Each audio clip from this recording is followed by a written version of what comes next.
नमस्कार मंडळी, लग्नानंतर होईलच प्रेम या मालिकेचा आजचा म्हणजे 9 मेचा भाग तुम्ही बघत आहात आणि अतिशय छान दाखवला त्यांनी आजची मालिका। आज पार्थ जरा हर्ट झालाय बरं का, त्यामुळे आता काव्या त्याच्या मागे मागे करणार आहे। बघत राहा काय काय झालंय।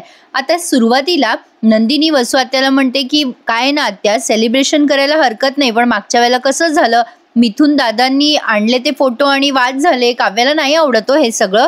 त्यावर वसू आत्या म्हणतात अगं काव्याचंच ना, अगं काय ना, खरं सांगू का तुला, मीच नाही तर घरातल्यांनी मान्य केलंय की तिनं जरा अल्लडच आहे। काव्याला ना जरा कळत नाही बघ, काव्यामध्ये काही शहाणपणा नाहीये जो तुझ्यात आहे। बरं जाऊ दे, आपण एक काम करूयात का, ती जर चिडलीच रागवलीच तर आपण केक भरूयात ना, सगळं गोडी गुलाबीने होईल। सेलिब्रेशन तर झालंच पाहिजे ग तुमच्या लग्नाचं।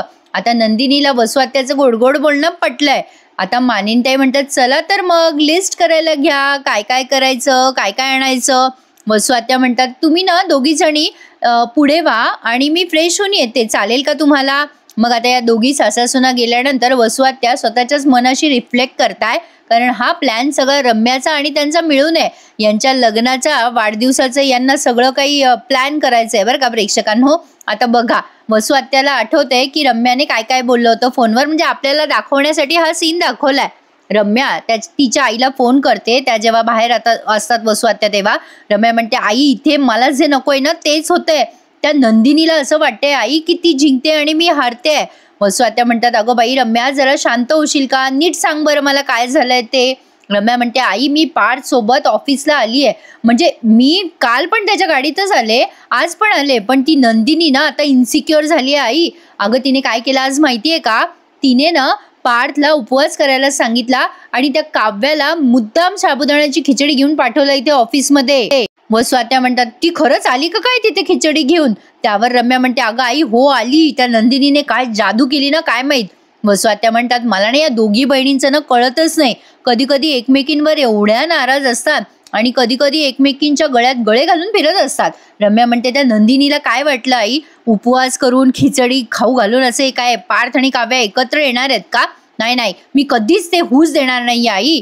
वसू आत्या म्हणतात अगं ए बाई ऐक, आता तू घरी ये, मग आपण बसून बोलूयात व्यवस्थित या दोघी बहिणींची वाट कशी लावायची ते। त्यावर रम्या म्हणते आई हे बघ तेवढा वेळ नाहीये, तू घरी म्हणजे मी घरी येण्याच्या आधीच सुरू कर सगळं। वसू आत्या म्हणतात अगं काय सुरू करायचंय मी बाई। त्यावर रम्या म्हणतात अगं प्लॅनिंग सुरू कर, प्लॅनिंग, सेलिब्रेशनचं प्लॅनिंग। वसू आत्या म्हणतात म्हणजे, आता रम्या म्हणते तू घरच्यांना सांग की उद्या आपण सेलिब्रेशन करतोय, या चौघांच्या लग्नाला 1 महिना पूर्ण होतोय आई, त्याचं सेलिब्रेशन करायचंय आपल्याला। वसू आत्या म्हणतात तुला कळतंय का रम्या तू काय बोलतेस, ज्या लग्नाचा मला प्रचंड मनस्ताप झालाय आणि त्याच लग्नाचं सेलिब्रेशन करायला सांगायचंय आणि ते सुद्धा मी। त्यावर रम्या म्हणते अगं आई या सेलिब्रेशनचा उपयोग आपण पार्थ काव्यामध्ये भांडणं लावायसाठी करूयात ना। रम्या म्हणते आई मी जे सांगितलं ना ते सगळं व्यवस्थित कर। वसू आत्या म्हणतात अगं बाई पण हे सगळं कसं करायचंय मला जरा नीट सांगशील का। रम्या म्हणते आई तू फक्त एवढंच सांग की आपण सेलिब्रेशन करायचंय, बाकी सगळं मी घरी आल्यावर बोलते तुझ्याशी, पण एकदम आनंदात सांगते असं सांग बरं का।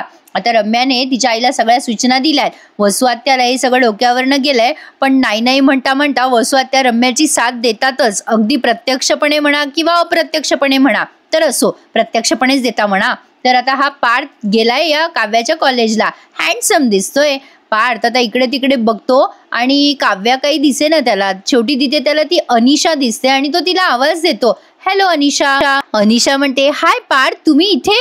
पार्थ म्हणतो हो ऍक्च्युली काव्या। त्यावर अनिशा म्हणते अहो कॉलेज सुटायला वेळ आहे अजून, तुम्ही आत्ताच काव्याला रिसीव्ह करायला आलात। पार्थ म्हणतो नाही अहो रिसीव्ह नाही करायला आलो, म्हणजे रिसीव्ह करायला तसं आवडेल मला, पण आज न काहीतरी द्यायला आलोय, रिसीव्ह करायला नाही। अनिशा म्हणते काय राहिलंय। त्यावर पार्थ म्हणतो हा घ्या, हा त्यांचा फोन राहिलाय माझ्याकडे ऍक्च्युली। आता तो पुढे काही बोलणार तेवढ्यात अनिशा बरंच काही बोलून जाते। आता हा पार्थ म्हणतो त्यानं सारखं काही ना काही विसरत असतात बघा, आधी आईकडेही विसरल्या होत्या फोन, आता आणि काय ना उगाच त्यांना शोधाशोध करावी लागेल म्हणून मी चालू फोन द्यायला। अनिशा म्हणते हाऊ स्वीट। त्यावर पार्थ म्हणतो हे काव्याने बोललं असतं तर किती बरं झालं असतं, कुठे आहे काव्या अनिशा। आता अनिशा खोटं बोलून जाते, ती विचार करते आधी अरे देवा यांना काव्या कुठे कळलं तर प्रॉब्लेम होईल, त्यामुळे ती थाप मारते आणि ती थाप लगेच लक्षात येते पार्थच्या। पार्थ म्हणतो कुठे काव्या। त्यावरती ही अनिशा म्हणते ती ना लेक्चरमध्ये. मग पार्थ म्हणतो आत्ता गेल्या का ते लेक्चरला? त्यावर अनिशा म्हणते नाही नाही, ती सकाळपासून लेक्चरमध्येच आहे. आता हिला काही माहिती नाहीये प्रेक्षकांनो की ऑफिसमध्ये गेली होती आधी. आता ही बंडल मारते बरं का पार्थला आणि म्हणते काव्यानं सगळ्यांच्या आधी जाऊन बसते लेक्चरला, ती फर्स्ट बेंचर आहे ना, सो ती सगळ्या नोट्स लिहून काढते. पार्थला अनिशाचं बोलणं खटकलंय. आता ती म्हणते अहो आमची काव्या सकाळपासून लेक्चरलाच बसली आहे, आता ब्रेक झाला ना म्हणून मी बाहेर आले. मी तिला म्हणाले चल माझ्यासोबत बाहेर, पण ती म्हणाली की नको मी इथेच वाचत बसते म्हणून ती क्लासरूम मध्येच बसली आहे. सी किती डेडिकेटेड आहे ना ती. असो आता पार्थ म्हणतो ठीक आहे हरकत नाहीये, पण तुम्ही हा मोबाईल द्या हा त्यांना. आता पार्थला कळलंय की अनिशा खोटं बोलते. इकडचं तिकडचं काही न बोलता तो म्हणतो की एक काम करा, हा फोन द्या त्यांना आणि सांगा त्यांना मीटिंग होती म्हणून मी लगेच निघालोय, म्हणजे चाललाय तो ऑफिसला असं सांगा म्हणून सांगतो तो त्या अनिशाला. अनिशा म्हणते हो मी सांगते काव्याला. आता असं म्हणून ही गेलीये काव्याकडे.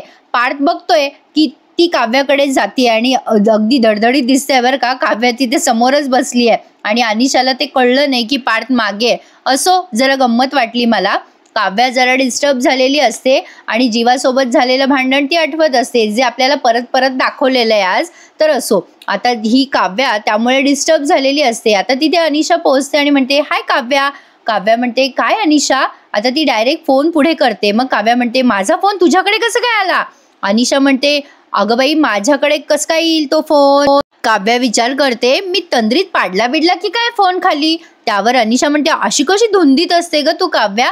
अगं सतत फोन विसरल्याचं सुद्धा तुझ्या लक्षात राहत नाही, कमाल आहे. फोनला तुझ्या पासवर्ड आहे ना? काव्या म्हणते आहे ग बाई पासवर्ड आहे. तर रम्याने फोन घेतल्यापासून मी रोज माझ्या फोनचा पासवर्ड चेंज करत असते. अनिशा म्हणते काय ग फोन कुठे विसरला होतात तुम्ही मॅडम? आता काव्याला आठवतं की ती पहाटे ऑफिसमध्ये गेली तेव्हा फोन चार्जिंगला लावला होता तिने पार्थच्या ऑफिसमध्ये. आता ती गोष्ट ती आठवते आणि म्हणते अरे हा मी पार्थच्या ऑफिसमध्ये फोन विसरले होते. नंतर माझं भांडण झालं आणि मग असो जाऊ दे, पण बरं झालं थँक गॉड पार्थने माझा फोन नसेलच बघितला. त्यांचा विश्वास आहे म्हणा माझ्यावर. अनिशा म्हणते त्या विश्वासाचं मस्त लोणचं घातलंयस तू काव्या. अगं मला सांग तू तुझा फोन पार्थच्या ऑफिसमध्ये विसरलीस करेक्ट, पण हे कधी झालं ग? आता काव्या म्हणते अगं सकाळी झालं, इथे यायच्या आधी मी त्यांच्या ऑफिसमध्ये गेले होते त्यांना डबा द्यायला. आणि काय ग पार्थच्या ऑफिसमध्ये मी फोन विसरले, पण तो तुझ्याकडे कसं काय आला? आता अनिशाच्या लक्षात येतं की तिने माती खाल्ली आहे. आता अनिशा म्हणते अगं फोन नाही आला बाई माझ्याकडे, पार्थ माझ्याकडे आले होते. आता काव्या म्हणते ते कोण? आता अनिशा म्हणते अगं पार्थ देशमुख आले होते. काव्या म्हणते बापरे ते केव्हा येऊन गेले? अनिशा म्हणते अगं त्यांना तुला भेटून फोन द्यायचा होता तुला. अगं तू जे माझ्या बाबतीत करतेस ना तेच केलं मी वाचवलं तुला. मी पार्थला सांगितलं तू सकाळपासून लेक्चरमध्ये आहेस म्हणून. आता अनिशा असं बोलते तेव्हा काव्या एकदम टेन्शनमध्ये येते आणि म्हणते अनिशा तू वेडी आहेस का? अगं मी सकाळपासून त्यांच्या ऑफिसमध्ये होते, मी आत्ता आले यार इकडे. तू पण ना अनिशा वाटेल ते बडबड करून बसली आहेस त्यांच्या समोर. आता मी कसं सांगू त्यांना? अनिशा म्हणते अरे यार ते मी यार अरे शेट मला माहित नव्हतं यार. त्यांना म्हणजे डाऊट नाही आला खरंच. अगं मीटिंग आहे मला जायचंय असं बोलून ते फोन माझ्याकडे देऊन गेलेत. अगं काव्या पण तुला कळतंय का? काव्या म्हणते आता काय कळायचंय मला?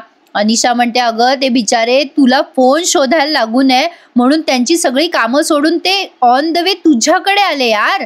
काव्या म्हणते मग त्याच्यात काय एवढं? मी सुद्धा ताईच्या सांगण्यावरनं ऑल द वे त्यांच्या ऑफिसमध्ये गेले, त्यांना साबुदाण्याची खिचडी द्यायला डब्बा द्यायला गेले होते मी त्यांना, त्याच्यात काय एवढं?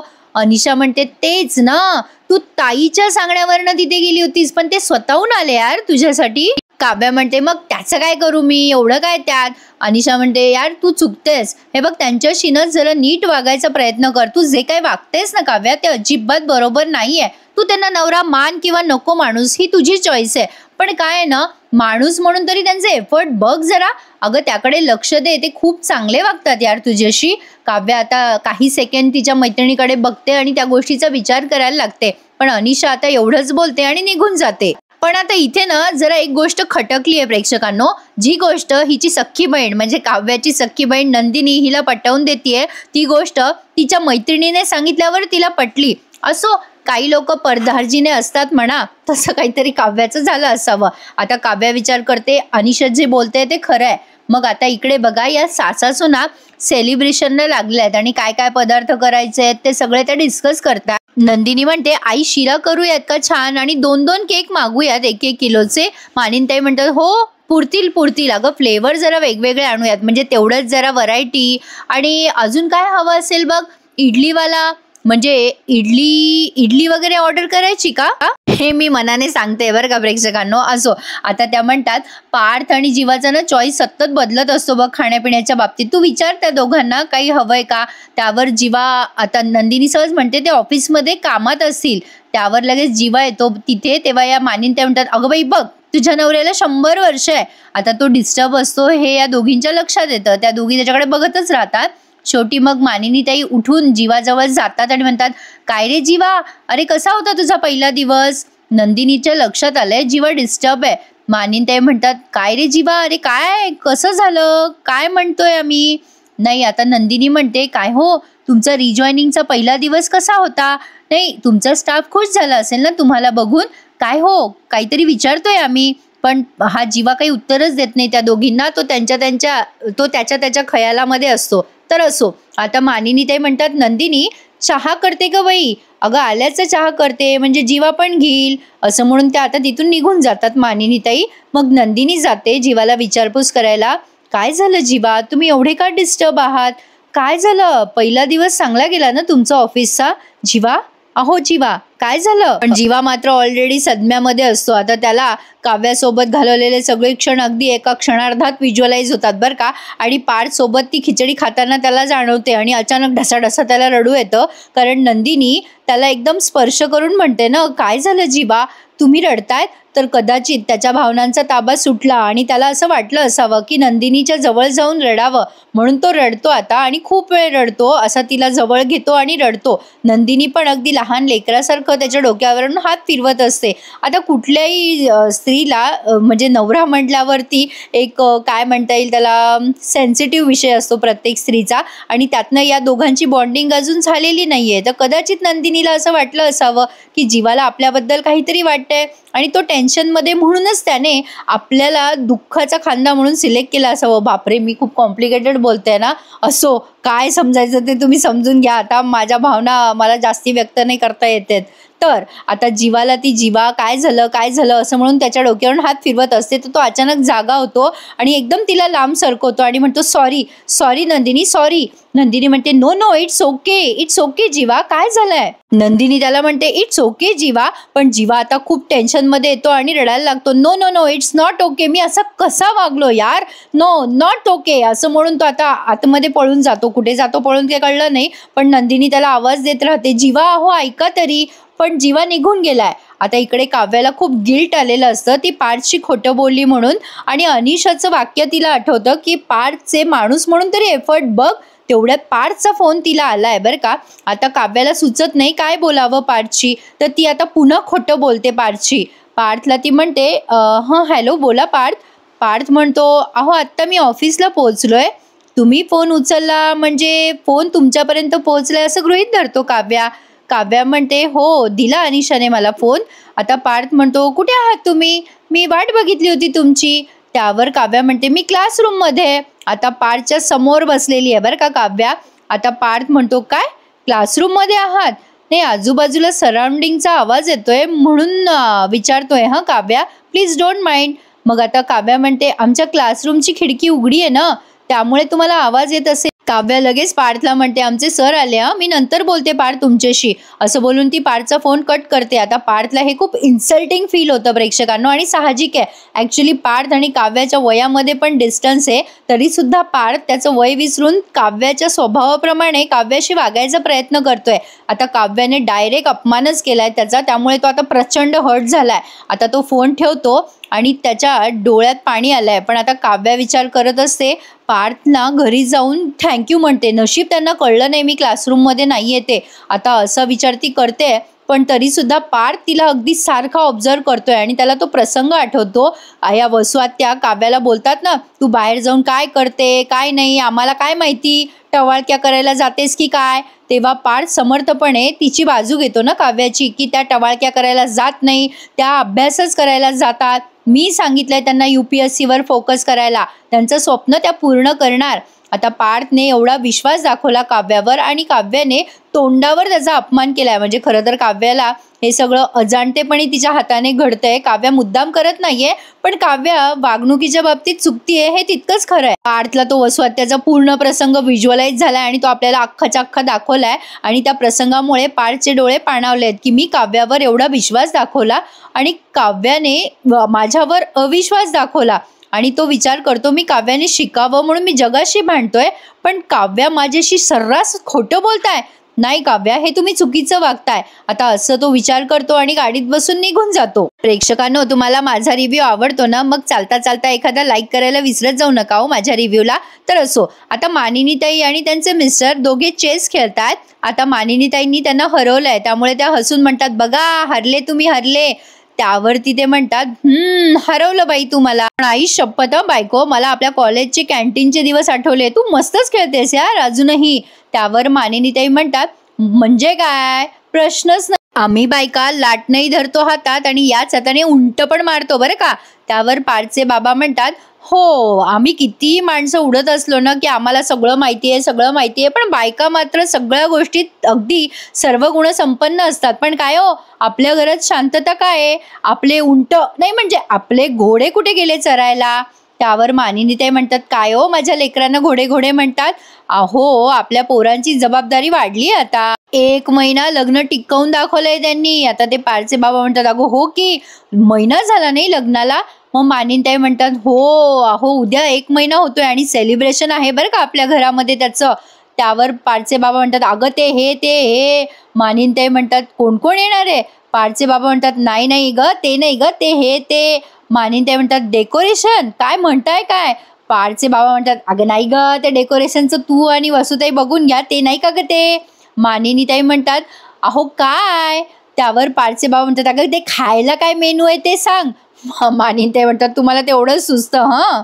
पारचे बाबा म्हणतात, अगं शिराबिरा कर, माझ्या तोंडाला आत्तापासून पाणी सुटलंय ग मानिनी. त्या म्हणतात, अहो देशमुख, तुमच्या लग्नाचं सेलिब्रेशन नाहीये, तुमच्या मुलांच्या लग्नाचं सेलिब्रेशन आहे आणि तुम्हाला मेन्यू हवाच असेल तर वसुताईंना विचारा, त्यांचं प्लॅनिंग आहे. त्यावर पारचे बाबा म्हणतात, अरे असं कसं, म्हणजे लग्न आपण ठरवायचं आणि कार्यक्रम वसुताईने ठरवायचा. त्यावर मानिनीताई म्हणतात, अहो आपण आता देवाचे आभार मानूया आणि देवळात जाऊयात आपण सकाळी उद्या. पारचे बाबा म्हणतात, नाही ग, चल मी नाही जाणार देवळात. अगं पोरांना जाऊ दे देवळात, मला कशाला नेतेस मानिनी देवळात. मानिनीताई म्हणतात, अहो तुम्ही ना अगदी हट्टी आहात आणि जीवा तुमच्यावर गेलाय. चेष्टा करून अडवून धरायचं. पण माझा पार्थ कसा शहाणं बाळ आहे, गुड बॉय आहे माझा पार्थ, तो अगदी माझ्यावर गेलाय. मग पार्थचे बाबा म्हणतात, आहे कुठे हा पठ्ठ्या, सकाळी अगदी लवकर गायब झालाय. मानिनीताई म्हणतात, ते काही मला माहिती नाही बाबा, आता काय आहे त्यांचं ते त्यांचे नवरा बायको बघून घेतील. पार्थचे बाबा म्हणतात, तू जा, मी हे आवडतो सगळं, मला कुल्फी घेऊन ये. आता बघा प्रेक्षकांनो, पार्थच्या बाबांना काहीतरी डाऊट आलाय, या दोघांचं भांडण झालंय म्हणून काहीतरी आहे, पार्थ त्यामुळे निघून गेला असं ते मनाशीच बोलतात. असो, आता नंदिनी जीवाकडून काढून घ्यायचा प्रयत्न करतेय की ऑफिसमध्ये नेमकं असं काय झालं ज्यामुळे जीवा एवढा रडला. पण जीवा काही तिला थांगपत्ता लागू देतच नाही. नंदिनी मस्त स्टाईल मारत विचारते, काय हो, आम्हाला वाटलं की तुम्ही आणि पार्थ सोबत याल, तुम्ही तर एकटेच आले. त्यावर जीवा म्हणतो, हो चुकलंच माझं. पण जीवा मात्र त्या भांडणामध्येच असतो आणि सारखं त्याला ते व्हिज्युअलाइज होत असतं. नंदिनी त्याला म्हणत असते, अहो असं काय बोलताय, चुकलं वगैरे काय, आम्हाला वाटलं तुम्ही आणि पार्थ येताना ऑफिसमधूनच काहीतरी खाऊन याल. आई म्हणाल्या होत्या मला, पार्थनी आणि तुम्ही मागच्या वेळेला वडापावची पार्टी केली होती म्हणे ऑफिसमध्ये. काय झालंय जीवा, अहो ऑफिसमध्ये असं काय झालंय, तुम्ही लगेच घरी निघून आलात.